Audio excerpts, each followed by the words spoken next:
મહીસાગરના લુણાવાડા તાલુકાના તણસિયા અને ગદનપુર ગામના ખેડૂતો ખેતી માટે જરૂરી વીજ પુરવઠામાં વારંવાર આવતી ખામીથી પરેશાન છે।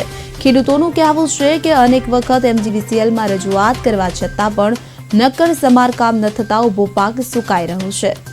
કમોસમી વરસાદ, અતિવૃષ્ટિ અને જંગલી જાનવરોના નુકસાન પછી હવે વીજ પુરવઠો ન મળતા ખેડૂતો વધુ મુશ્કેલીમાં મુકાયો છે।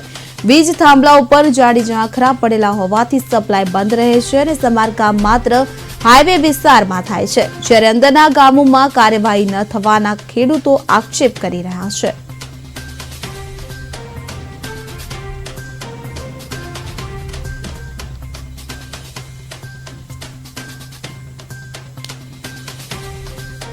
રજૂઆત છે સાહેબ, એમજીવીસીએલ ની આ ગોર બેદરકારી છે।